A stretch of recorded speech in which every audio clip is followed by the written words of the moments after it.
There's a saying that maybe you've heard. Prejudice against older people is prejudice against our future selves. After all, we all hope to live long lives. Many of us don't want to be old. Author and activist Ashton Applewhite writes, "From childhood on, we're bombarded by negative messages about aging. It's sad to be old. Wrinkles are embarrassing. Olders, as she calls them, should shuffle off stage." These are the opening words to her firecracker of a book, This Chair Rocks, a manifesto against ageism. And Ashton Applewhite, who's also known for a dynamite TED Talk about ageism, is our guest today. After all, it's May, Older Americans Month, and fun fact, here in Metro Atlanta, 1 in 5 of us will be 65 or older by the year 2030, which is right around the corner. And if that number doesn't include you, well, it will, sooner or later. And so we wanted to talk with Ashton Applewhite about a major challenge. How do we do the real and necessary work of planning for the kinds of communities that truly take the needs of all of us into account? And that includes older individuals, when many of us don't even want to think about aging at all. This is What's Next ATL, the podcast powered by the Atlanta Regional Commission, where we explore the big ideas shaping Metro Atlanta. I'm Kate Sweeney. And yeah, I used the words firecracker and dynamite to describe Ashton Applewhite's work. Well, I found our conversation to be no less explosive, in the best way. So without further delay, let's get into it. Here's my conversation with Ashton Applewhite, which began with the fact that these days, Americans are leading longer and healthier lives. Sounds great, right? So I want to ask you, if we're leading healthier, longer lives in reality, why are we so freaked out by aging? Well, let me just say one thing right up front, which is that I am not a positive aging Pollyanna. There are lots of things to be legitimately worried about getting older, running out of money, ending up alone, getting sick. Those fears are legitimate and real. The problem is, one of many problems is that we never hear about the other side of the story. The fact, for example, that, I've never met anyone that, no matter how scared they are of getting older, who actually wants to go back to their youth, right? Or just open our eyes and look around at all the older people around us who are enjoying our lives in all sorts of interesting ways. The sort of abridged problem is that if aging is framed as an illness, we can be persuaded to buy stuff to treat it or cure it. We can be persuaded that we should be ashamed of these transitions, and aging is not a problem. It is this natural, powerful journey on which we embark the day we're born. The problem is not that I allowed myself to get wrinkles. It is that I live in a society that discriminates against me on the basis of having those wrinkles. It's so interesting what you said about we wouldn't want to, return to our younger years. Culturally, there's sort of this assumption that, you would if you only could. But when I think about that on an individual level, where my life was in my 20s and where my state of mind was, I think, no. People's faces do exactly what yours did a little, like they brighten up like, oh, cool. I mean, believe me, I would love my 18-year-old cartilage back. But then as they process it, they realize actually, no thanks. Being young is hard. It's important to be reminded of that in a youth-obsessed culture. And all my findings are backed up by solid science. It's called the U curve of happiness. It has been borne out by countless studies that show that people are happiest at the beginnings and the ends of their lives, despite living in an ageist world. So let's talk about that ageist world and how on earth we got here. This really struck me. You write that we saw a real reversal in how we view aging around maybe the advent of the 20th century. Could you talk us through that? What was the reality for older adults in, say, the 1800s, and how did that change? I don't know if we have seen so much as a reversal as a problematizing of age in the 20th century. Well into the 19th century, a lot of Americans didn't even know how old they were. they had a rough idea, right? But age was way less important than it is now. One reason is there was a lot less old age. The average lifespan for an American man at the turn of the 20th century was 49, right? What happened in the 20th century was that people stopped dying of childhood diseases in these huge numbers. We got clean water. We got public health. We got higher levels of education, and that meant that more people survived to adulthood. So there was more oldness in the 20th century. Another huge driver was industrialization, urbanization, which go hand in hand. People stopped living in small mixed age communities. And segregation begets isolation and discrimination. So and in the 20th century, age started to be seen as a social problem.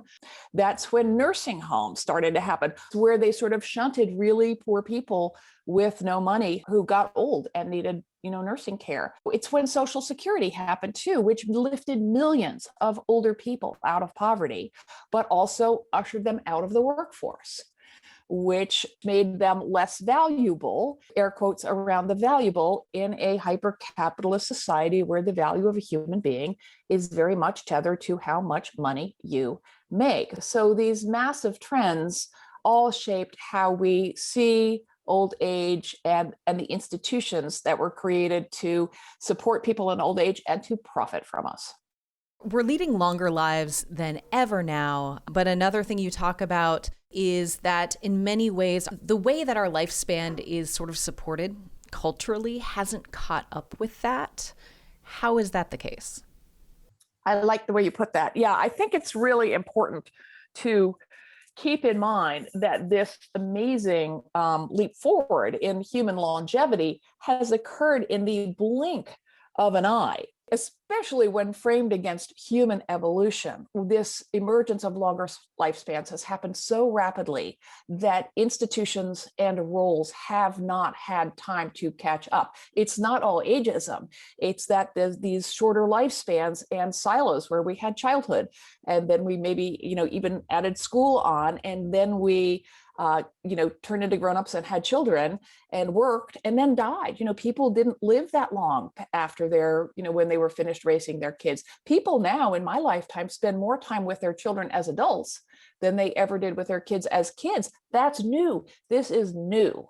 And I think it's important to position that neutrally as a challenge, sure, but also as an amazing opportunity to craft roles and institutions and educations and the way work works to adapt to these longer lives that the fortunate among us will enjoy. And then one thing I think about when I think about, how we are designed as a society, and that's the fact that communities with features that are advantageous to older individuals are actually advantageous to everyone. And you came across that fact in your research. Could you talk a little bit about that? Sure. I think what's driving a lot of initiatives in the US and around the world is an initiative from the World Health Organization called Age-Friendly Cities to make these cities all age-friendly. Here in Metro Atlanta, we call so-called age-friendly places lifelong communities because they're really just that, communities designed for us to live in our whole lives. Because the same things that make a city good for an older person to live in, like safe public spaces, access to social services, public transportation, physical accessibility, make them good places to live for families, for people with disabilities who come in all ages, for students, for anyone trying to juggle caregiving responsibilities. So they are good for all of us. This gets to another stereotype, and it's something that you call in your writing the super geezer, which I love that term.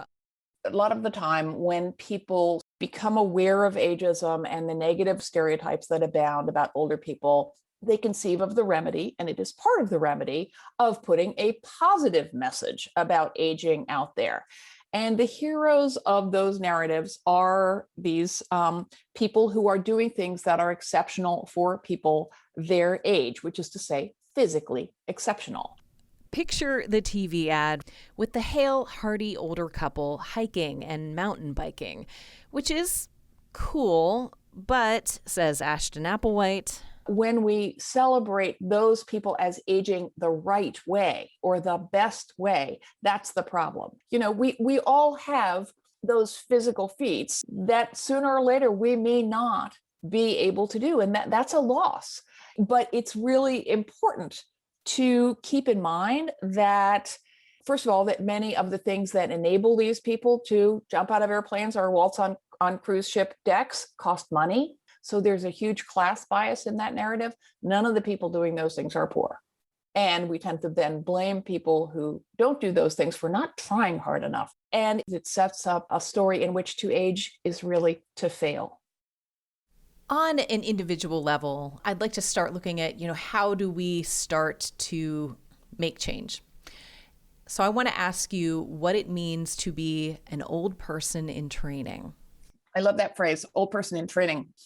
I encountered an interview with a geriatrician named Joanne Lynn, who referred to herself as an old person in training. And I thought, I'm not sure what I'm doing, but that is what I have become. All prejudice relies on othering, seeing a group of people as other than ourselves, whether it's other religion, other political tribe, whatever. But when we see people as other, their well-being and human rights become less valuable to us. It dehumanizes them. The weird thing about ageism is that the other is our own future older self.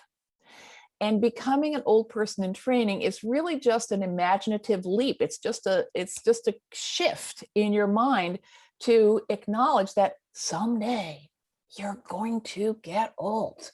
Making a connection to that future older you, then you don't get caught up on this hamster wheel of buying into this message that everything about aging is awful and, don't think about it. And that is where ageism takes root, is pretending that we won't get old and that older people are somehow not us, because everyone is old or future old. Can I ask you for a quick piece of advice for my past self from this morning? I want to tell you about something that happened. I got my second COVID vaccine, and the gentleman who gave me the vaccination, we're just making conversation, and my age came up, and he said, "You don't look that age at all. You look so much younger." And I was trying to think, what is a funny quip that makes him think about what he just said? Well, thank you, because it's important to speak up, but it is really hard to find the answer in the moment. You do happen to have asked the one question to which I do have a snappy answer, which is when someone says, "You look great for your age," say, "You look great for your age too." Because then the person has to think about, gee, I meant it as a compliment. Why doesn't it feel like a compliment? And that is how we provoke social change. Ashton Applewhite, anti-ageism activist and writer. Her book is This Chair Rocks, a Manifesto Against Ageism, and it's really good. For more on creating communities that support people of all ages and abilities right here in Metro Atlanta, ARC has actually created policy briefs chock full of facts and proposed policy solutions. Want more? Ashton Applewhite and several colleagues have created the Old School Clearinghouse, which is packed with resources to fight ageism. And we'll include the links to both of these things and more on the show notes for this episode. That's at our website, whatsnextatl.org/podcast. Thanks for listening. If you're liking the show, we ask that you hit us up with a good review on Apple Podcasts and share us with friends. See ya.